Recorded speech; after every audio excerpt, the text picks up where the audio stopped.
প্রিয় শিক্ষার্থী, আমরা আজকে পঞ্চম শ্রেণীর গণিত বিষয়ের অনুশীলনী 1-এর গুণ অঙ্ক নিয়ে আলোচনা করব।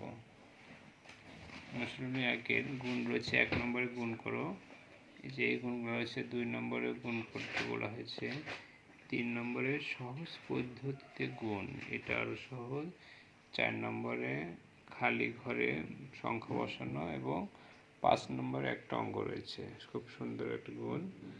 এই বিষয় নিয়ে আমরা আলোচনা করব। আমাদের পঞ্চম শ্রেণীর বৃত্তি পরীক্ষার জন্য এই প্রিপারেশন নিতে হবে। তো আমরা আজকে দেখালাম অনুশীলনী 1-এর একটা গুণন, খুবই সহজ, 123 গুণন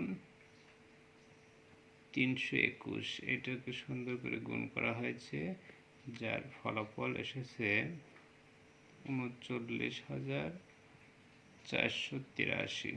এটা হয়ে গেছে। এরপরে আমরা দেখব আর একটা গুণন, এটা হচ্ছে 2 নম্বরের এই গুণনটা, 430 গুণন, এটা হচ্ছে 500 দ্বারা গুণ করা হয়েছে, এইটা, যার ফলাফল আসছে এই যে এটা।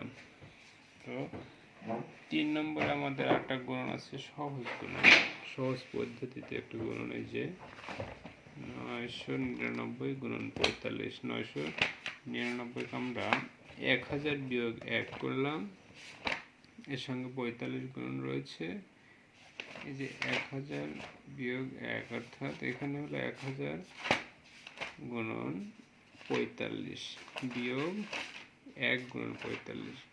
সহজ গুণন শুধু 45-এর সঙ্গে 3টা শূন্য যোগ হয়ে গেল আর বিয়োগ 45, তাহলে এখানে আমাদের আসছে 44,955, এটাই উত্তর। ঠিক আছে, এটা ধন্যবাদ। আমাদের আর একটা অঙ্ক রয়েছে, যেটা আমরা করে ফেলছি, যে 5 নম্বরের অঙ্কটা, একটি পরিবারের জমা দেয়, প্রতিদিন জমা দেয় 250 টাকা,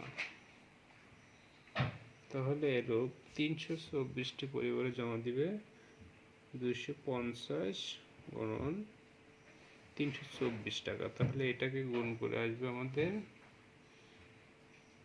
81,000 টাকা। এটা এখানে আমাদের গুণ করে একটু দেখাতে হবে, যে এইটা আমরা গুণ করে দেখিয়েছি, 250 গুণন 324, গুণ করে আমাদের দেখানো হয়েছে 81,000, এবং এটার উত্তর সর্বমোট 81,000 টাকা হবে। তো আজকে আমরা অনুশীলনী 1-এর এ পর্যন্তই শেষ করলাম। তো সকলকে আবারও ধন্যবাদ জানিয়ে আজকের বৃত্তির সমাপনী শেষ করলাম, বৃত্তির অনুশীলনী শেষ এটা। তো আবার সামনের দিনে অনুশীলনী 2 নিয়ে আলোচনা হবে। তো সকলকে আবারও ধন্যবাদ।